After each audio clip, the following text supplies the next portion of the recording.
So hello and welcome, happy Friday. Today is Friday, August the 2nd, and this is Backyard Beekeeping Questions and Answers, episode number 269. I'm Frederick Dunn, and this is The Way to Bee. So I want to thank you for being here, even though there's a very good chance that I would be on your screen when you did. And we got a lot going on right now. Super hot outside, tough week, by the way. You want to know what the temperature is? I know you do. It is 76 degrees Fahrenheit. Spot showers today. It already rained several times, which increased the humidity. How high is the humidity, you might want to know? Well, 88% relative humidity.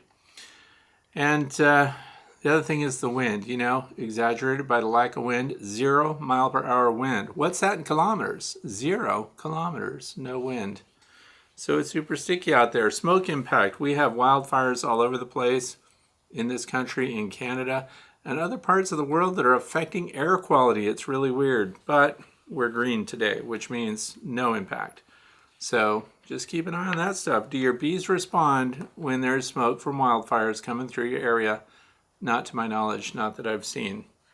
So I'm sure you also might want to know what's going on outside. What's growing on outside? Goldenrod. It's open. It's here. The bees are all over it. There's a nectar flow on. In fact, they're putting in nectar too fast. They're loading up honey. They've drawn out their frames. We're doing inspections and checking things, and I'm way behind. I find out now that I have to fix some boxes and things before I can put them on. But here in the northeastern United States, the state of Pennsylvania, agricultural zone 5, 1,300 feet above sea level, we have high activity with our honeybees. The environment's waking up too early. We have ironweed also in blossom. White clover continues to be a mainstay for my bees to get nectar and pollen. Borage, one of the best decisions I ever made was planting borage this year. I'm going to plant more next year. The bees are all over it. And if you look at the blooms yet to open, it still has a long way to go. Plus, that stuff competes with weeds and everything else. So it's holding its own. Spreading dogbane. A lot of people don't like it. It's kind of in the milkweed family, I think, because when you peel off the little stems and things, it has milkweed, the milky substance that comes out. But the bees are all over those white flowers, so they must be producing something worthwhile. Poison ivy is blossoming, and the bees are on that too. I don't like that very much. And some people often ask, hey, if the bees visit the nectaries on poison ivy blossoms, does that mean that you've got poison ivy, the toxic stuff that's going to cause you to break out in the honey? Nope. No evidence of that so far. So that's good news. You don't have to worry about it. Think of all the plants that our honeybees visit that we have no idea about. Within 3 miles in any direction, they could be visiting anything, including somebody's oriole feeder, and getting grape jelly instead of actual nectar from living plants. So, another thing that's a problem right now, I planted a lot of Maximilian sunflowers. In fact, I've established a border zone around my property of Maximilian sunflowers because I decided why not have a maintenance-free perennial that will come up every year and provide a privacy screen as the year progresses, not in spring, obviously, but it will come up year after year and provide blossoms. Here's the problem that I see right now. Blossom heads, although they're not open, are already on the Maximilians. That is several weeks early based on the history here on my own property. So I have concerns about that. We'll talk about those a little later. But they're just budding too early. I don't see any asters or anything like that. Burdocks are blossoming. Bees are on them. So some of the plants that aren't great for people are great for your bees. So if you want to know what we're going to talk about for the rest of this presentation, please go down in the video description and you'll see all the topics in order and some important links and further information. So how do you get your own question or topic submitted so that you can have it considered for one of our Fridays? You go to thewaytobee.org and you look at the page, The Way to Bee. There's a form that you can fill out. You can remain anonymous if you want to. You don't have to put your information down there. But if it's something really important, you need information right now, you have to know what's going on, and you can't wait for a Friday, please go to our Facebook group, The Way to Bee Fellowship on Facebook. You have to answer a couple questions, and then you're in. And you can talk to people all over the world. There's always somebody awake and ready to help. We allow no spam, no politics, zero, none, always. So it's all bees all the time. So what else can I talk about? I think that's about it. So let's get right into it with question number 1, which comes from Mark in Freeman, Missouri. That is, by the way, my home state. Let's see, concerning the question from Q&A 268, so that's last Friday, about feeding fondant in a Layens hive. I did this in an experiment in one of my Layens hives last winter, and I used one of the frame feeders purchased from horizontalhive.com. For those of you who don't know, that's Dr. Leo Sharashkin's website, and even though he does not endorse feeding in your Layens hives, he does sell you frame feeders. I have one, they're really nice. So anyway, I placed the fondant in the feeder. I managed to get an entire 5-pound pack of Hive Alive fondant in the feeder.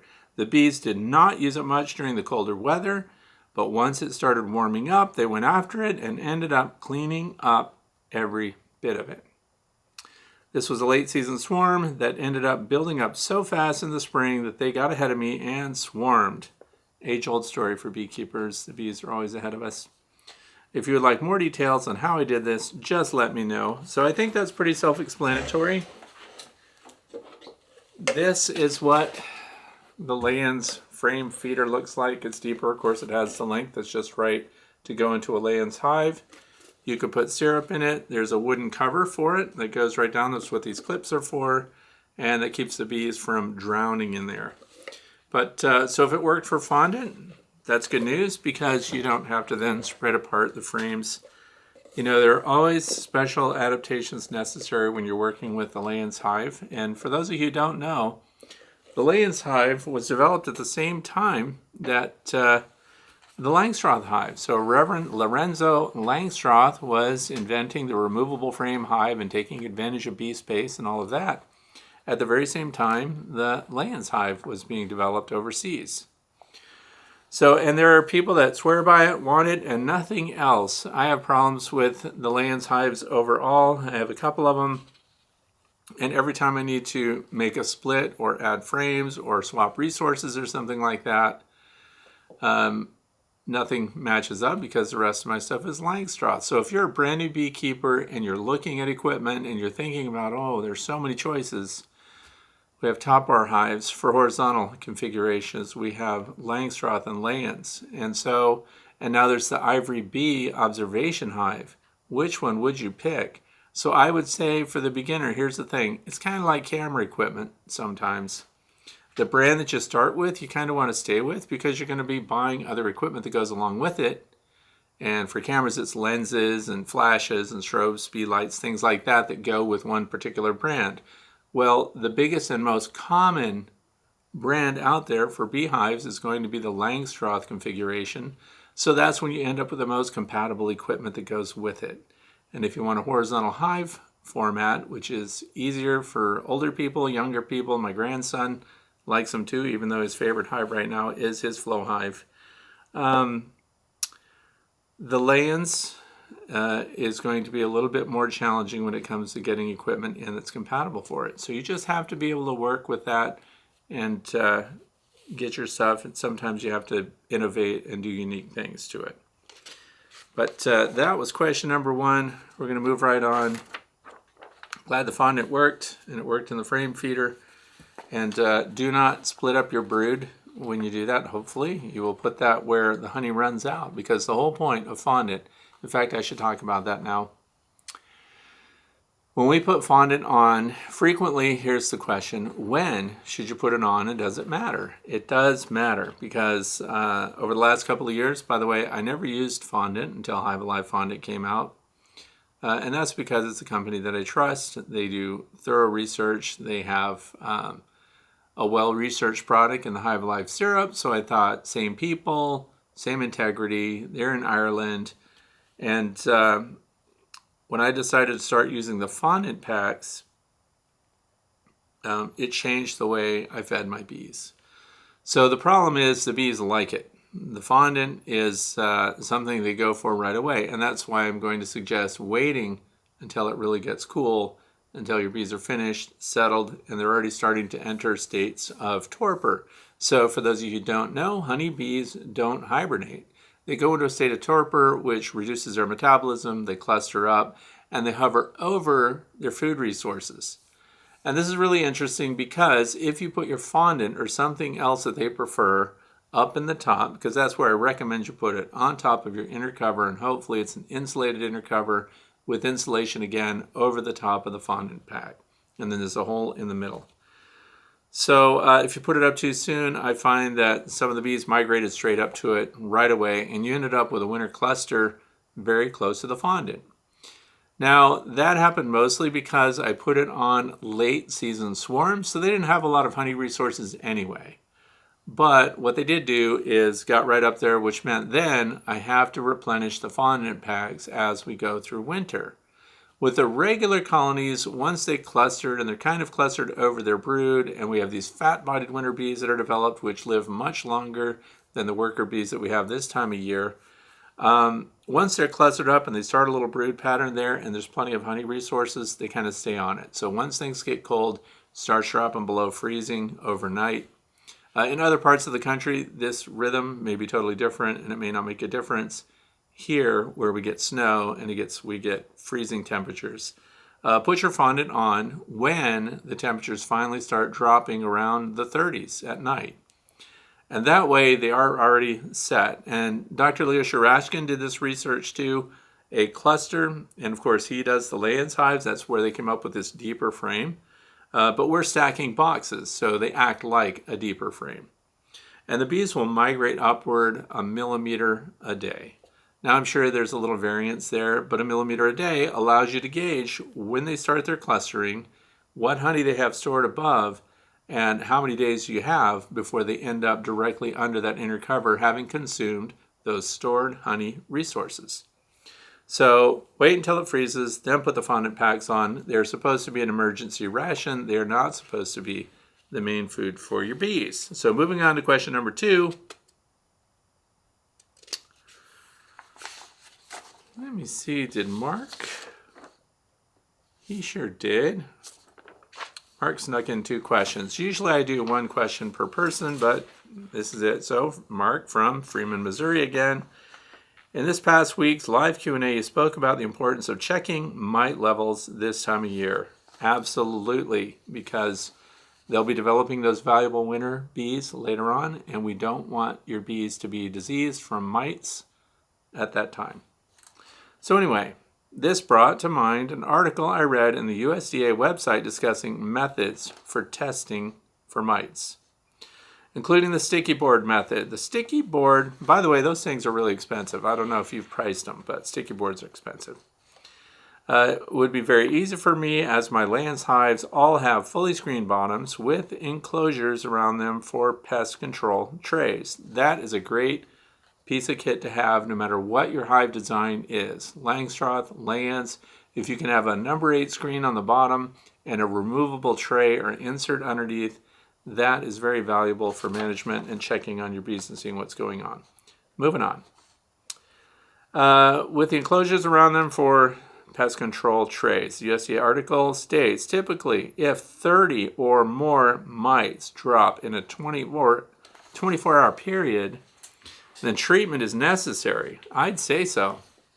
That's a lot of mites in 24 hours. I don't have a hive in my apiary that would have that kind of mite drop without some kind of treatment going on in a 24-hour period. So that seems like an awful lot to me. I agree with Mark. And my question is, the sticky board at all useful as an indicator for mite counts? I don't expect them to be as accurate as a sugar shake or alcohol or dish soap wash, but do they have value as an indicator for further testing and or treatment? I treat this the same as the Bee Scanner app. I don't know if you guys have known anything about that, but the Bee Scanner app came out and they wanted me to test it, and I did. I installed it on my phone. And what it is you take 4 sections on a deep Langstroth frame. So you pull up a brood frame, you take images, and it's got artificial intelligence built into it that will spot Varroa destructor mites for you. Now, there was a lot of pushback about it because you're going to miss a lot of mites. Where are the mites located? On the abdomen of the bees. So if these are nurse bees, they're not going to be clambering around on the thorax. If they are, you've already got huge problems. So this is interesting because what they did is they actually worked that into their algorithm so that if there are phoretic or dispersal phase varroa destructor mites on your bees and they show up, then that means that they've already calculated that there would be a number of other varroa destructor mites also in the abdomen. And of course, others would already be inside your developing pupa, right? So then there were treatment thresholds established. And by the way, that app worked really good. It's just cumbersome for me, and I have not been keeping up with it, but it worked okay. And it's the same thing in this case. So if you've got trays, if you've got sticky boards, if you've got all of these methods for collecting detritus that falls through your screens on the bottom, and of course you cannot, I might as well say this, you can't get a sticky board, or please don't get a sticky board and just slide it in your entrance on your solid bottom board, because your bees are going to be stuck all over it. So I'm just going to say it. I'm not saying anybody would actually do that. I'm just saying put a sticky board under a screen only. So then, and of course, there are parameters for that. And as the USDA article quoted here says, 30 or more mites drop in a 24-hour period, I would treat. Absolutely. That hive's in trouble. I would do it. So the same thing for these other methods. If I pull out a tray, I've just recently told my son to pull out his tray from his flow hive and give me a mite count over a 48-hour period. Just see what drops down in there. He has 0. So would I treat a colony that has 0 mites in the tray after 48 hours? Nope. How about 5 or 10? Yes. 5 or 10 that either the mite just died of old age or was groomed off, because that's the other thing. How'd they look? Were their feet chewed? Are these mite maulers? Are these Purdue ankle biters? What kind of stock is inside the hive? These all play, because some bees aren't good at grooming them off. So if you're finding, you set your own threshold, but I'm saying this time of year, you have an opportunity. This is still time to act on the varroa destructor mites. Now, I also understand there's a broad group of people out there that are 100% treatment free. Obviously, that's not for you. However, you might want to think about some kind of intervention. Screen bottom boards actually came out in concert with when the varroa destructor mites showed up here in the United States. And there was supposed to be a passive way of reducing mites. And Florida State did research on that too. And that's where they came up with a 15% passive mite reduction. So in other words, mites were just falling through the screen bottom board, and 15% of them were just not making their way back up into the hive, and that's where they came up with spraying cooking spray or putting cooking oil, or in my case, mineral oil, so I could still photograph them nice and clear once they fell into it. But you had to have a way to prevent them from getting back up inside the hive. So treatment-free people still need to be active. You can't, I don't say you can't, obviously you can, some people do, but I highly recommend not ignoring your bees just because you've decided to be treatment-free. It actually requires a lot of work. Leo Sharashkin has a big gathering coming up and a big presentation. And Thomas Seeley, Dr. Tom Seeley, is being quoted a lot as an advocate for treatment-free. That's true, but he's not a hands-off advocate. So we need to pay attention to Dr. Tom Seeley and read the rest of what he says, which is, if you have high mite loads. So in other words, it's not just ignoring them and saying everything's great. You need to know if they have mites, because you have to select your genetics so that you can go forward with those top performers. If you have mites on your bees, Dr. Seeley says you should cull the colony. So if you're not willing to treat it, and I'm not saying that you have to, but if you're not willing to treat, it doesn't mean you're not active in controlling disease inside your hive and the vectors of that disease, which the number one culprit for that will be the varroa destructor mite. So a colony that's in collapsing mode or that's breeding mites needs to be culled, according to Dr. Tom Seeley. So people like to take the good and leave out the control aspect of that. So I just have to share with you that treatment, if you are a treatment person, I prefer organic methods, organic treatments, and it's no secret that I use oxalic acid vaporization as my number one treatment. And that partnered with the genetics that I have and locally adapted stock and overall very healthy bees, I'm not losing colonies to the varroa destructor mite. So there's a lot to this, but yes, that situation, 30, I'd panic. Well, I wouldn't panic. I would take action. We'd go to general quarters. We'd send out the security team to take out those mites right away, as soon as possible or sooner. Question number 3, moving on, comes from Jim from Foster, Rhode Island. Fred, could you please explain the advantages of the shim box on your Long Langstroth Hive design? The bees are building comb on the bottoms of my standard deep frames, which is fine for the brood area, but not for frames of honey I intend to harvest. So yes, I can explain it for those of you who don't know what we're talking about. First of all, shout out to Ross Millard. Ross Millard is the one who took my technical illustrations and turned them into actual prints. Then we turned them into PDFs, and we put those PDFs on my website, which again I'll mention is thewaytobee.org. And you go to the page, and the page just says plans, comma, prints. It's in all caps. When you go there, they're not for sale, they're for your use. And they are a beginning point for you. For me, it's an arrival because these are the designs that I currently use. And in fact, that print setup has been updated by Ross, thanks a lot if he's listening right now, in June of 2024. So we do modify these prints and drawings as we make changes or find ways to improve them. So back to the question, there are 2 versions of this horizontal hive, which is a Long Langstroth configuration. And we have the option to add another depth component to that with the 2x4s. So the entire hive is super heavy, by the way, which I happen to like. We are backyard beekeepers and we don't have to move our hives around. So we build really solid, comfortably positioned support systems. Beehive stands for these things. These are 2- and 3-person carry hives. They're bulky, they're heavy, that's intentional. The beauty of it is you can have thick stock, well insulated, and continue to use the hive. So it's 5 feet long. This thing is big. So the option to have more space underneath is exactly what's described as a problem here. When you put frames in any hive configuration, let's say you took medium frames, put them in a deep box. Then what happens is the bees fill the medium frame, and then of course they build more comb and extend the bottom of the frame.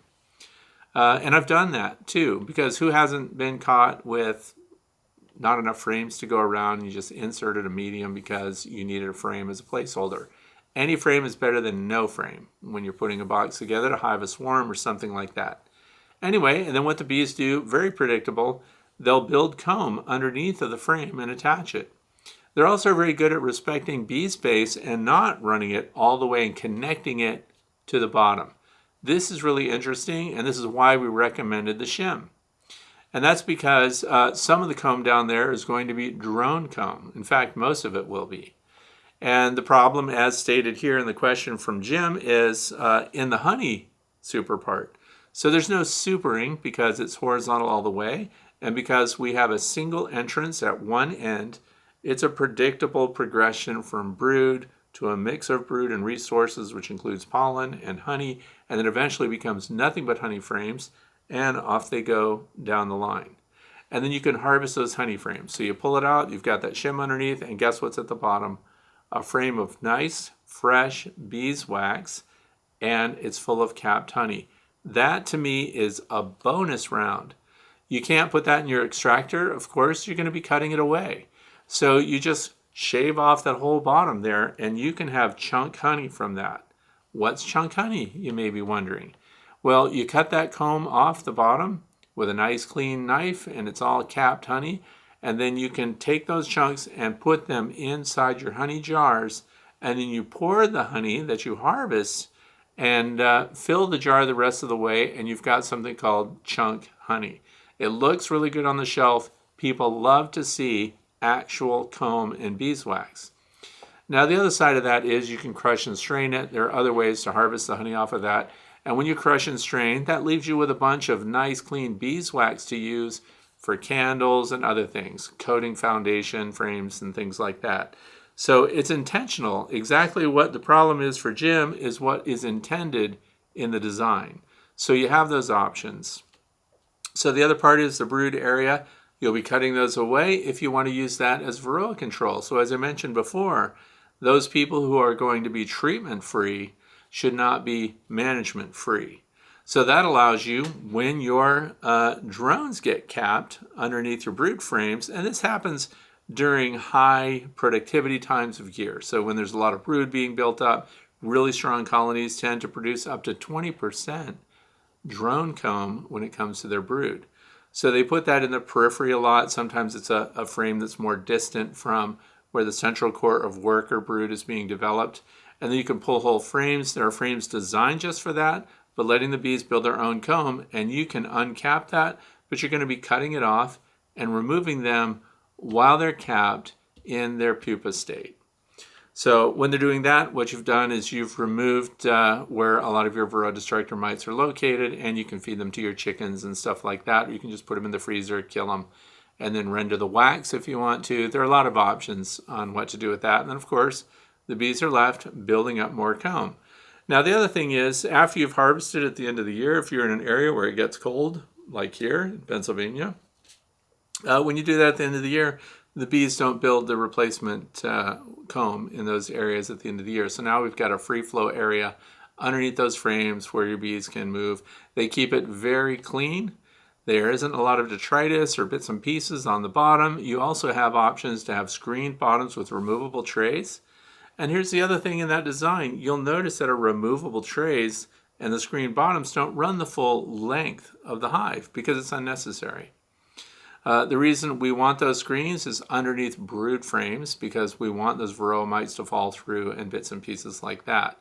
So you don't have to run your removable frames throughout the entire length of your hive. You can, you don't have to. So I hope that answers the question, but it's doing exactly what it's supposed to do. So I'm giving a shout out to Ross Millard. Very grateful for him formalizing those sketches and making those drawings available to everyone. And I also want to give a shout out today to horizontalbees.com, and that is Ricky Rourke. Ricky Rourke makes horizontal hives, and he makes them custom for his customer. So, and the reason I mention him is Ricky also made a horizontal Langstroth hive, also known as the Long Lang. He made one based on my prints for me. So I really do appreciate Ricky, and if you go to the North American Honeybee Expo, you're always going to see Horizontal Bees' most recent designs and work there. So he has a bunch of different options. Please go check him out. I think he also has a YouTube channel. Tell him I said hello. So that's today's shout out. Question number 4. This comes from, here's an anonymous commenter through my website. GK1 anyway. It says, I imagine you're already aware of what I'm about to reveal from my recent experience, but I'll share it with you anyway, just in case.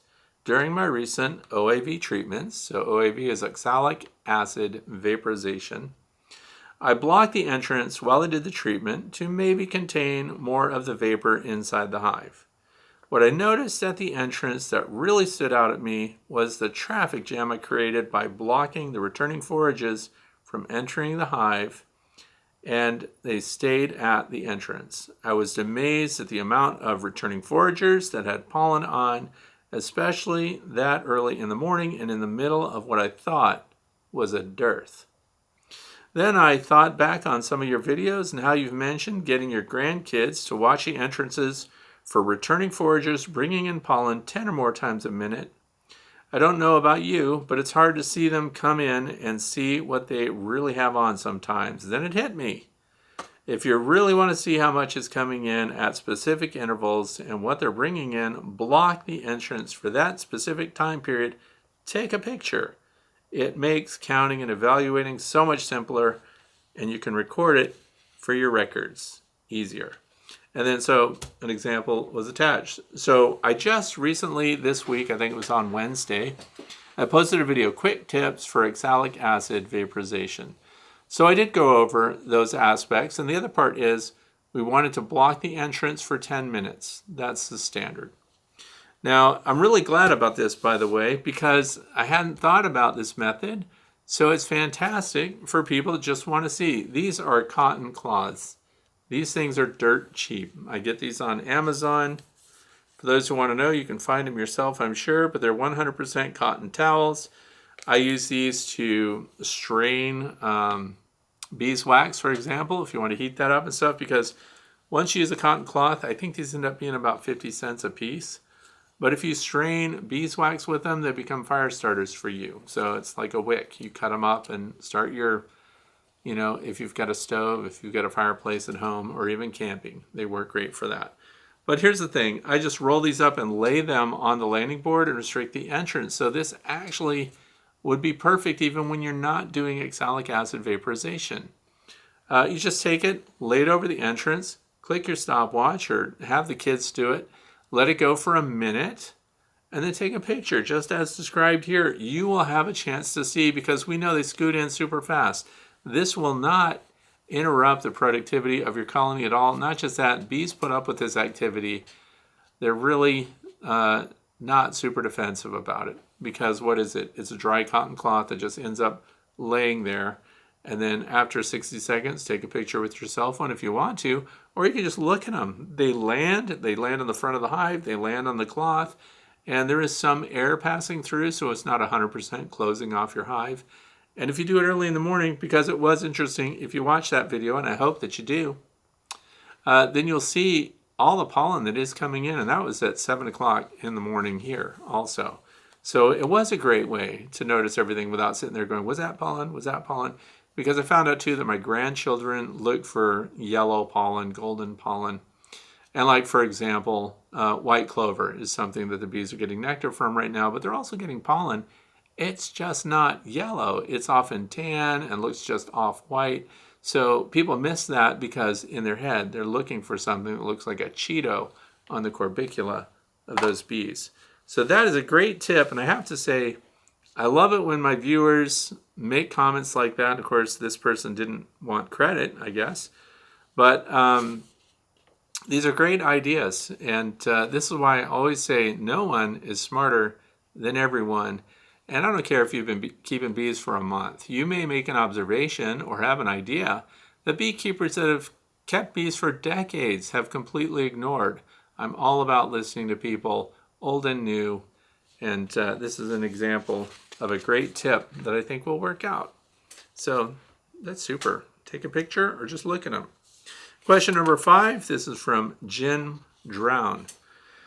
Said, this last feeder kills bees by the hundreds. I have talked to the manufacturer and they have no answer why the bees are getting into the feeder and drowning. Don't waste your money. So this particular video that we're talking about is from Ciracel. So Ciracel makes hive top feeders. I have one of them sitting right here, of course. This is the feeder that we're talking about. It's full of clutter. Ciracel is a good company. They make a lot of good, useful things. And this feeder has been around for a long time, and I don't use them on my beehive a lot. When I first started out, I put these out, but I'm going to talk about this a little bit since here's a person who lost a lot of bees and feels strongly about this design. They come with a wooden frame. These people, I also interviewed them at last year's North American, well, it's actually this year, last January, the North American Honeybee Expo. We talked to them about these, and this is actually a very good design that holds syrup for your bees. It also can be used to feed solids.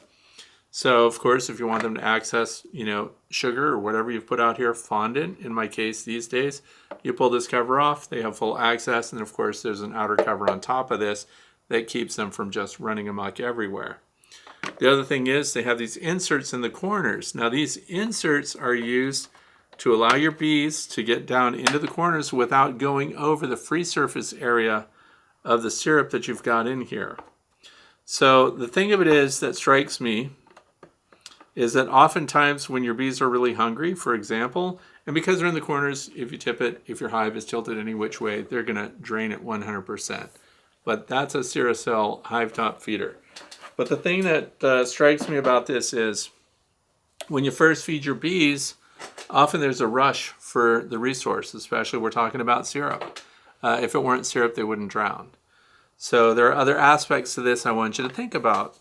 One is when they're really hungry, they push each other in. I don't know if there are a lot of people that say, oh, the bees, they just care about each other and they're so sensitive and Look at him saving that bee on the landing board that fell in the honey, and they're all just licking her to save her life, and then she's going to be able to get back in the hive. No, they're not. They're not like that at all. They dogpile. In fact, they don't care if they drown each other. They just keep pushing because they all want access to the syrup.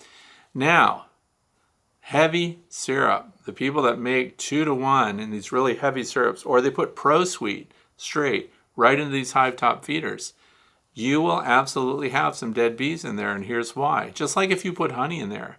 One of the most dangerous things to bees, ironically, is honey. Full-blown honey that has a lot of surface area open to the bees. Bees are designed to eat honey out of cells, and they actually lick it through the cappings. They cut a little hole in the capping, and they lick it out that way, unless it's a robbing situation, and then they're just tearing everything apart. But the bees don't get their bodies in full contact with the highly viscous honey. The same thing is true of heavy syrup. Now, since I'm not a person that feeds heavy syrup, right? So I put light syrups in, and you'll find out there is a correlation between how much sugar is in the syrup and how your bees have the ability to get out of it or not. One bee in an open, even an entrance feeder, which again I don't use, but I use entrance feeders as my testing vessels when I'm doing backyard citizen science projects.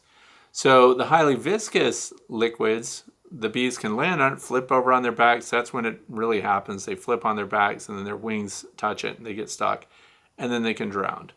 A honeybee can stick its entire head under a heavy syrup and not suffocate.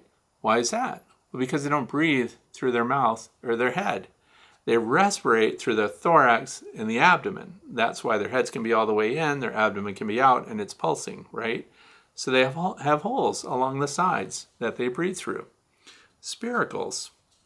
So anyway, the heavy syrups can put your bees in jeopardy, and you should expect to find several dead bees inside any of your heavy syrup feeders.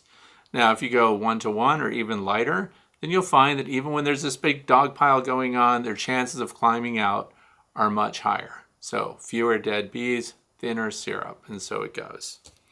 So the other thing is contacting them and saying, don't waste your money.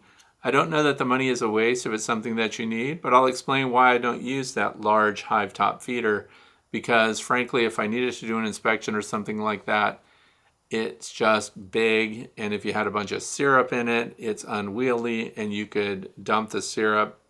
So I have it for display purposes. I tested it. It works good. The place where I do like the Stiracell smaller reservoir hive top feeders are their nucleus hive top feeders. Those things are fantastic. They work great, and I've never found a bunch of dead bees, but there again, I'm only feeding 1 to 1 or lighter, and it's only to kick off a nucleus hive or something like that. So I'm not trying to get them to store a bunch of honey, right?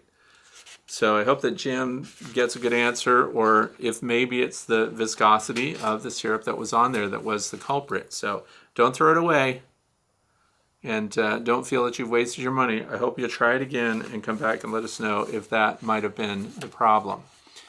There are other options because I've talked with developers for companies like this. There are options to create a wicking material that would keep your bees out of the syrup altogether. So one of the things I've done through the years, which is kind of funny, is 100% cotton socks. And you put cotton socks in those corners, then it would have capillary action, which would draw the syrup up, and the bees drink out of the sock fabric, which should be 100% cotton. And that way none of them can get into it, but it really does slow down the uptake of the sugar syrup. If you're trying to boost a colony and really kick them off and get them going, then we don't want to impede their ability to drink the syrup, right? So, but socks, cotton, other materials that act as a wick that you have to wash out frequently because they do just gum up when it dries out and they've used it all. The sock dries, and of course it has sugar all through it, and then it just becomes hard. So you have to rinse them periodically, and you use a light bleach water to also keep them sanitized. So we don't want any bacteria, we don't want mold growing on those. But there are a lot of ways to fool around with it and deal with keeping them out of that syrup so they don't drown and die. Because that is a bad feeling when you come across your dead bees. Question number 6 comes from Lynn. And it says, I did see the I did see that Dara mentioned the new easy syrup was a 2-to-1 ratio. So what we're talking about here is I recently did an interview with Dara Scott, who is the principal owner at Hive Alive. So we talked about stuff, and there is a new product coming out, and they're a pre-release, and they're on sale, and that's what we're talking about. It's a good ratio, 2-to-1, really good fall feeding. I like that I can put it on the top of frames. Normally, I use an in-frame feeder in my deep brood box, and this will be easier. And that's because when you use frame feeders, then what you've done is you've taken away a frame of comb inside your hive, and also you have to access it. So that means pulling off the outer cover, the inner cover, and of course getting to the frame feeder so that you can fill it or check it out. So that's a lot of work, and when the weather's really bad and cold and so on, that's not a fun thing to do. So by having the feeding on top of your inner cover, and there are a lot of companies that make hive top feeders, I recommend looking at those over frame feeders. So anyway, the one question left unanswered was, since these are fixed 2-pound packages, I run 8 frame hives. I'm wondering how big these will be on top of my frames. And then Lynn says, I'll see you at the expo in January. So yes, they fit 8 and 10 frame both equally. And I believe he said they need 1.5 inches of space or 1 inch of space above the frames. So you may have to have a feeder shim on top of that if you're going to put it directly on the frames. And for those who are listening or watching and don't understand what we're even talking about, Hive Alive, the same company that makes the fondant and the Hive Alive syrup, has pre-mixed 2-to-1 syrup in packets. And it's the same principle as those, I'm sure you've seen people that like to take gallon Ziploc baggies, fill them up with syrup, Ziploc the bag, and set it right on the frames and just poke tiny holes in it. And then the bees consume out of those holes, and then it just flattens out the baggie, and then you just take it out and you're done. It's similar to that, and I thought it would be the same configuration, but when he showed it in the video, it has a flat bottom to it, and then there's a domed section that holds the syrup. Someone else commented there that they did the cost analysis on that, and it costs the same to buy the packet as to mix your own 2-to-1 syrup. I find that a little odd because there's a lot in it. It's not just sugar syrup, it is invert sugar, and it has a lot of stuff added just like the Hive Alive material. So it'll be interesting to see how that goes, and because it's a heavy syrup, that would be something that you're feeding near the end of the year when you've got a colony that's in trouble. It didn't save enough honey to get through, so hopefully that would be enough for them to build and of course store. That's one of the bonus aspects of the heavy syrup, is that the bees don't just consume it and use it day to day. They will draw that out and then put it in cells and treat it like honey. So that would only be put on when your honey supers are not on, and you're just trying to get your bees ready for winter. If the colonies are light, they need those resources to get going. And then of course that's when I would swap it out. Temperature gets cold, what would I put on? Fondant. So that's it, and it says at the end, I'll see you at the expo in January. So this is interesting too. For those of you who follow the North American Honeybee Expo, there is a website, so you can Google it, North American Honeybee Expo, and Cayman Reynolds runs that, and he did post the list of presenters, and I saw myself on the list, so I'm all excited. Yes, I get to go. So the thing is, he didn't say anything to me, but it's okay for him to assume that I will be there, because I will be there if I'm asked. So just like, for example, tomorrow, Saturday, I'll be at the Beaver Valley Beekeepers Association picnic, and I'm giving a presentation there. It's very casual, so if there's any chance you're in that neck of the woods in the state of Pennsylvania and you want to go to a picnic and you want to see a presentation where I guarantee that you will learn at least one new thing, then join us at the Beaver Valley Beak Picnic, something like that. But you'll find out, it's on there. And I'm going tomorrow from noon on. So you don't have to pre-register. There is an online link that you should follow and let them know to make sure that you can come so that there's food and everything. But it's open to everyone. You don't have to be a member. So we're plugging that. But I'm also plugging the North American Honeybee Expo, not just because I get to be a presenter there, but because it's a great place to be. Get it? Because here's the thing. I already know, because thanks to my connections with people in this industry, there are a bunch of new things coming out that will be revealed in January 2025, Louisville, Kentucky, the North American Honeybee Expo. So whether you care about the presenters, the speakers or not, it is worth it just to go to meet the company owners and the shakers and movers that are coming up with all this new gear or improving existing equipment for beekeepers. Just the deals alone, depending on how big you are. Most of my viewers, I think, are backyard beekeepers. But if you're going to buy hive equipment, things that are heavy, things that cost a lot to ship, if you're going there, you can almost pay for whatever the entry fee is.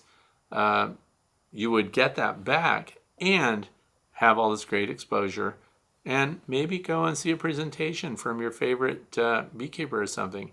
Commercial people, some of the biggest names in commercial beekeeping will be there giving presentations. The house is divided, so there are multiple presentations going on at the same time, and backyard beekeeper oriented stuff over here, and the big commercial beekeeping stuff going on over here. So you want to make fat stacks off of your bees, go listen to Bob Benny and all these other people. If you want to have knowledge for the sake of knowledge, you would go and listen to somebody like me, because I'm going to be honest, the things I tell you don't necessarily have a return on your investment. They don't. I'm not the person to come to if you're trying to make a fortune in beekeeping. I keep bees because I'm fascinated by the bees, and I share information that will hopefully help you keep your bees alive and thriving. And I learned to keep bees so I can keep bees to learn. It's that simple. So I want my bees alive because dead bees teach us nothing. And what ends up happening is I learn interesting things about bees. I meet other beekeepers that also are like-minded and just want to know about bees and how they cope with the natural world and how they put up with beekeepers like us. And so that's what I do. My thing is, I can ruin you financially, actually, if you just bought everything that I ever mentioned that might be used for beekeeping. It doesn't always have a great return on the investment. So, but if you want to know fun stuff, I'm someone that you might want to listen to. If you want to succeed, what I'm trying to say is the full spectrum is going to be at the North American Honeybee Expo. And go there, hang out. I will buy you a free cup of coffee if you show up there. I will. I'll show you right where you can get, and a muffin, free muffin. I will buy you a free muffin if you say hi to me at the North American Honeybee Expo. So this is the fluff section. If you haven't guessed, we're just shooting the breeze right now. But yeah, please watch that interview with Dara Scott. It's recent. You can go to my website. I'll say it again, thewaytobee.org. And there's a page called Interviews you can listen to and watch. It is a playlist. Everything is also as a podcast on Podbean, or you can Google The Way to Bee podcast, and you'll find the entire playlist of what you're listening to right now, as well as all my other interviews and things like that. I have interviews coming up. They're going to be very interesting. Hopefully, they're interesting to me. People are doing things with bees that you might not have thought of, and I'm very happy that the people doing this research are willing to talk to me and be recorded so that you can listen later. So in the fluff section here, don't take too much honey. Here's the thing. I don't know what's going on with the environment this year. Growers, here where I live, they have a cherry festival, by the way, which is in sync with what? When the cherries are harvested and they make cherry pies and all this other stuff, but the cherries showed up way early. So it was out of sync with the cherry festival. This is no different than for beekeepers right now, and this is a problem. Why? Well, because we count on bees getting late season forage, because I pull honey from my bees this month. And so this is the month of August. This is where I get my biggest yields here in the northeastern part of the country. And I count on my bees having the time then. I usually stop the second week of September, and that's early enough because that leaves them about 3 really good weeks of bringing in those final resources. Where do those resources come from? Asters, Maximilian sunflowers, some of the cosmos that's out there, and also the goldenrod. Now here's the thing, goldenrod is blooming right now, and that seems great because they're bringing in all of this nectar, they're turning it into honey, and of course now we're getting this big boost. And my grandson is hitting me up because all of his customers are after him. He has sold out all of his honey. The best 8-year-old salesperson I've ever known. Anyway, you can get excited and end up harvesting all of your honey because there's peer pressure. What do people do when they get together at bee meetings? Well, I have a beehive. This is just an example. I'm not saying it actually happened. I have a beehive that yielded 300 pounds of honey, one hive, and it was a swarm this spring. And they're just doing so well. And other people say, well, I have one hive and it yields. So here's the thing. You get the gist of it. There's a point of pride associated with how much honey you've pulled off your hives. And then, of course, showing a picture with a brood box with 5 supers on it, 6 supers. Whatever it takes to make you look like a fantastic beekeeper. I want to warn you about that pitfall, particularly when people are brand new to beekeeping. They want to be able to show a picture on social media of all the honey jars on their kitchen table and, kind of the payoff for keeping bees. And for some people, it's why they keep bees, to get a bunch of honey and to show everybody, give it away to people, sell it. Honey, let's face it, honey is real money. It is not cheap stuff. You want to get an eye-opener, go to Leo Sharashkin, who lives in the Ozarks, look at his website, look at what he sells honey for, and you'll also see that it's sold out. That is some of the most expensive honey in the United States I've seen anywhere, and he sells out. So there is an opportunity to make real money from beekeeping.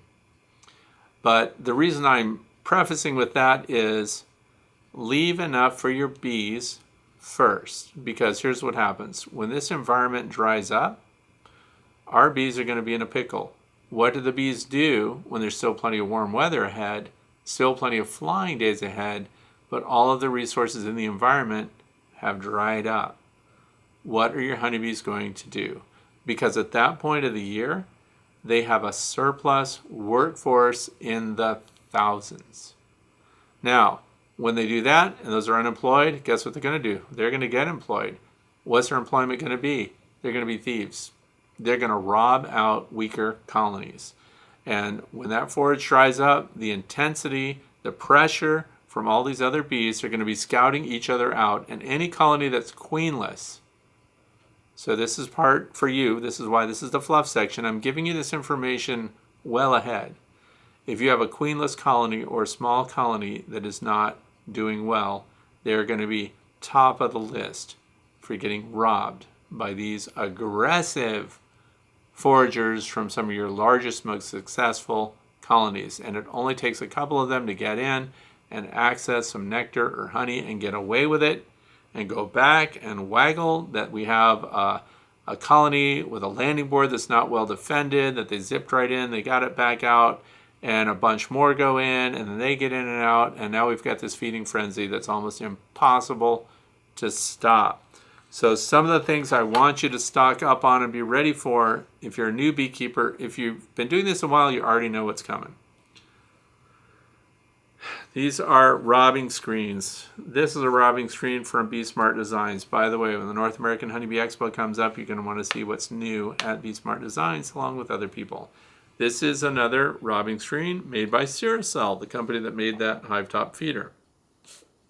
And there are plenty of tutorial videos on YouTube that show you how to make your own robbing screen.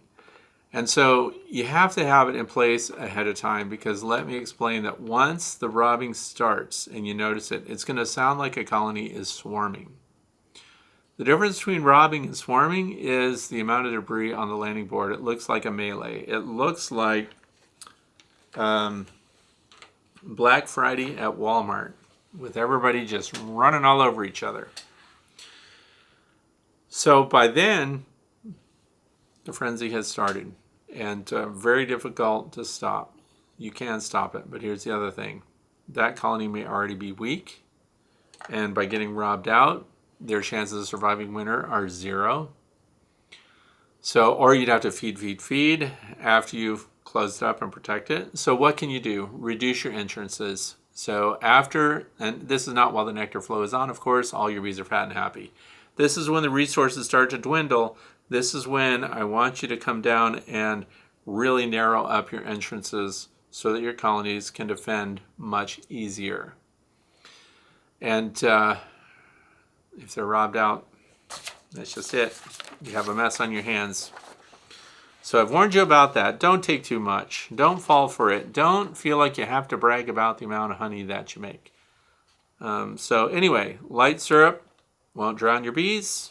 So that's a refresher about what was going on with that feeder.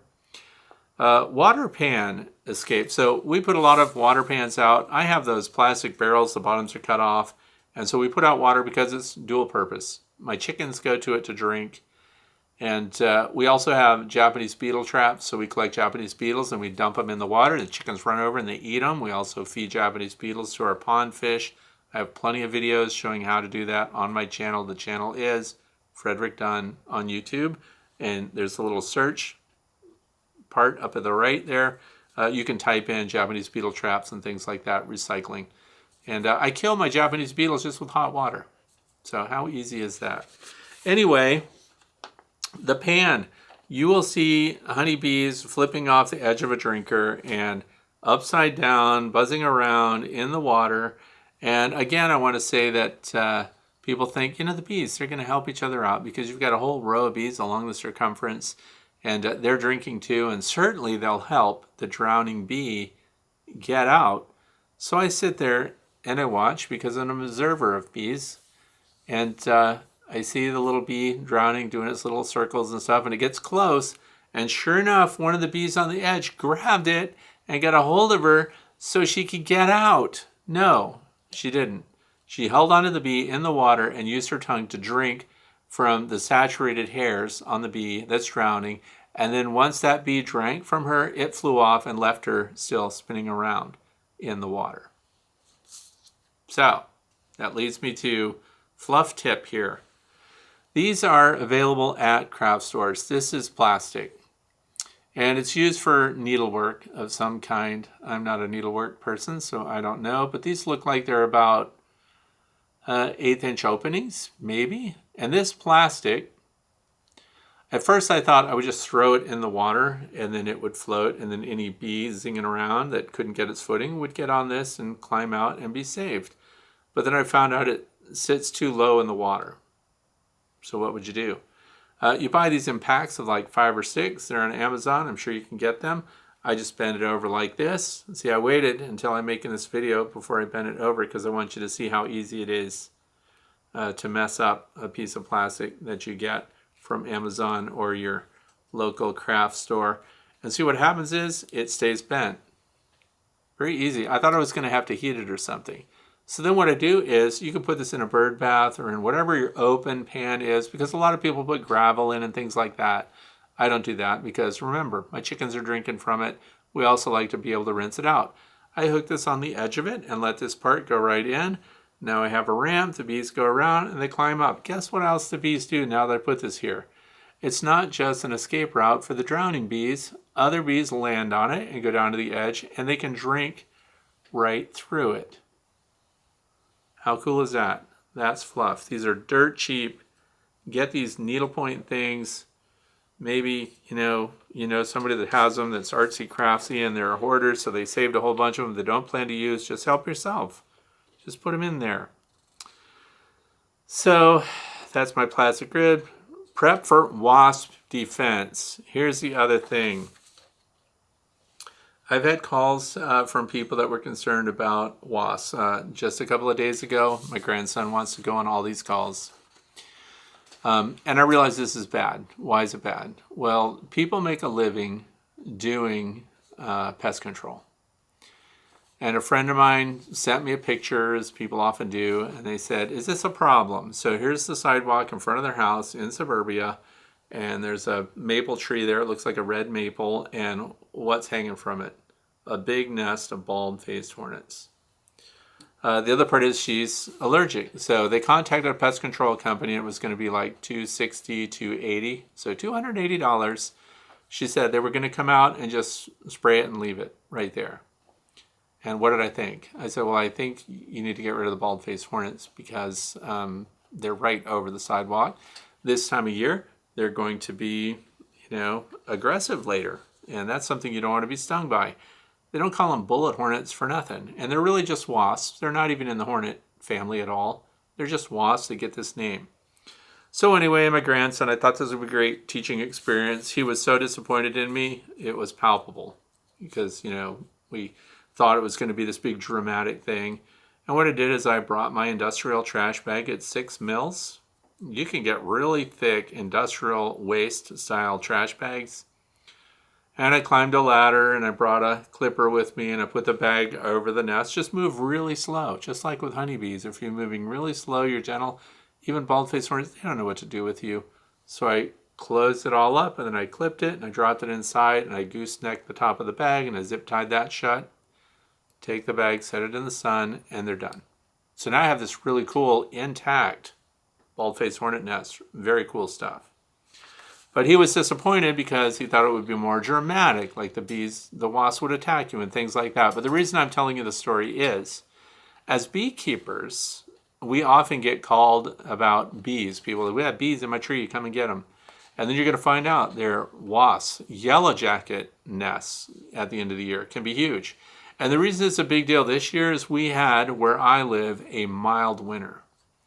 The result of the mild winter was that the queens that are wintering over as solitary bees, a big percentage of those just don't make it. So the queens get out there, they dig into humus and things like that, they overwinter, and each queen in the spring starts her own paper wasp nest. They do not reuse the existing nest from the year before.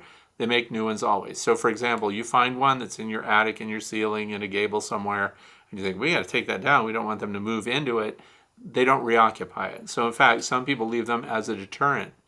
And then you'll find fake paper wasp nests that people hang up as a deterrent for wasps building new ones. I don't know if that works. I personally wouldn't do that. But you can leave a wasp nest and they won't reoccupy it. But the problem we have is the numbers are high. And that's why I'm telling you. Aside from robbing from your bees, those of you who are new to beekeeping are going to be shocked to find, and I always recommend you go out early in the morning while it's still cold outside, or colder, of course. Look at your landing boards. Here's what will cause a lot of stress for new beekeepers. You have a wide open landing board, a wide open entrance, because you did not follow my helpful guidance on how to restrict your entrance. And you will see on a cold morning, no defenders of the hive on the landing board because they're clustered, because below 60 degrees Fahrenheit, they generally don't have a lot of activity on the landing board. And guess what takes advantage of that? The vespids, the wasps. Yellow jackets will be scooting right in there. Now, they go through the entrance, they go straight up the interior wall. What are they after? Open cells of nectar first. So once they do that, you'll see 10 and 20 and 100. And then the bees wake up later, and then they start moving around, and then they drive them off. But here's what happens. More and more wasps come day by day, and they are meat eaters. So they're not just after the honey. They can fight your bees, and they can bite their heads off and all this other stuff. So I want you thinking ahead. This is just part of the fluff, just us shooting the breeze. Think ahead about the kind of entrance configuration you're going to have that's going to help your bees defend themselves better from yellow jackets. Yellow jackets are jerks. So the other part of that is there is a beast. We talked about Ciracel, the company that makes that feeder, and they make a lot of other things that are useful. They have a beast blocker, I believe it's called, beast blocker bottom board. Look it up, and the reason I'm telling you to look it up is not necessarily to go out and buy one, because who's going to change the bottom board on their hive at the end of the year? Almost nobody. But one of the things that's very interesting about the beast blocker is it has a tray underneath of it that has cones going into it. and it's at the back and it's underneath the bottom board. I would suggest looking at that for those of you who want to trap these scout wasps, right? Because robbers don't come to the front door later in the day. What they do is they're looking for little openings to see if this beekeeper has left their boxes a little askew or hasn't done good maintenance, and there's little gaps in the back between the boxes and things like that. Even robbing honeybees are looking, so you see bees hitting the sides and going under the outer cover of your hive and things like that. You've got bees, I almost said people, you've got bees looking to rob that hive. So Bees Blocker has an interesting tray with those cones, and what I would suggest is maybe you could make something of your own that would help you collect and retain some of those early scout wasps, and then the rest of them wouldn't show up and be a problem. So I think it's going to be very interesting. The size of that bald-faced hornet nest already this time of year, we've got a couple of months left for them to continue growing. We're going to see basketball size, if not bigger, bald-faced hornet nests in our neck of the woods. So I'm telling you that because it's not the bald-faced hornet that raid your beehives that bad. It's the yellow jackets, because pure numbers alone, and they have a bad disposition. So your robbing risks are going to be high this year. I'm telling you well in advance so that you can get robbing screens and things like that. Those do help with the wasps, because wasps like to go straight in. They don't want to go up and over anything and then down in. So this is helping, and your bees, your resident bees, can still come and go, and you can avoid some of these problems. So, and that's, oh, and I want to give a thank you, a shout out to the people that have been buying the switchgrass pellet fuel for your smokers.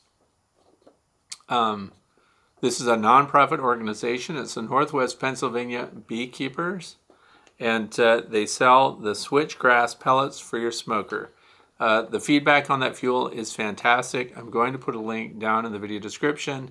It funds the Northwest PA Beekeepers Association and funds our outreach programs and our educational programs for beekeepers and pollinators and things like that. So all of our programs, this helps fund that. So the switchgrass pellets, dense smoke, lower temperature, longer burn.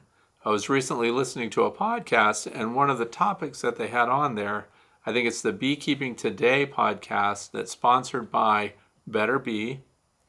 And they talked about just can't keep the smoker lit, and the smoker goes out at the most critical time when they really need it. Now, here's what I used to do. I used to line up multiple smokers, and I used pine shavings because pine shavings is what I had as bedding in my chicken coop. So that was my smoker fuel. And what I would do is then, of course, if I went to puff one and it was out, or then I would just grab another one and light it and carry on. But this is the good thing about these switchgrass pellets, and to my knowledge, the only place you can get them is through our Beekeeping Association, and that's because Ernst Seeds is making them and providing them exclusively to us. So you can't go to Ernst and like work a deal and get your own. So Ernst is supporting our outreach programs also. So the thing it is, one of our members, and I don't, this is anecdotal. This is somebody telling me. I'm not saying they're making anything up, but he left his smoker out with the smoker pellets in it, and it burned for 3 days. So that means you're not puffing it every hour or whatever, but it just smoldered and was still burning for 3 days. Now that's a long time for a smoker. So what I'm going to say is, with confidence, and just based on my experience with it too, one medium-sized smoker full of switchgrass pellets, I don't care how many hives you have or how much puffing you do through the day, that load of pellets is going to last you all day. One load in a can with smoker pellets for someone like me with only 40-some hives lasts me more than a week. One load, one smoker, because as soon as I'm done doing whatever I need to do with my bees, I put a cork in the end of it that extinguishes it almost right away, and then I can put it inside the garage or in a storage area and not worry about it filling that area with smoke. So it works really well. The bees respond to it with very little puffing, and it burns really long, and one load will get you through an entire day. And if you're using it and you're one of these people, the shout out and the thank you is for those of you who have bought the smoker pellets from the Northwest Pennsylvania Beekeepers Association. There's a picture at the bottom of the cover page with a smoker on it. You click on that and you can order the smoker pellets. They're the best smoker fuel. In other words, suffice it to say that when I use smokers that you light, that is the only fuel I'm ever going to be using in my smoker, and it's not just because it's a fundraiser for a beekeeping association that I am personally associated with. It is because it works so well, period, hands down. If it weren't true, I would not say so. So that wraps it up for today. I want to thank you for listening to me and for spending your time here. I hope that your year is going really well and that you have really good plans, equipment on standby, and that your bees are doing awesome. If you have a question for me, please don't forget to go to thewaytobee.org, get on the page marked The Way to Bee, fill out the form, and I will consider your topic or your question as a potential topic for next Friday. Thank you for being here. Have a fantastic weekend.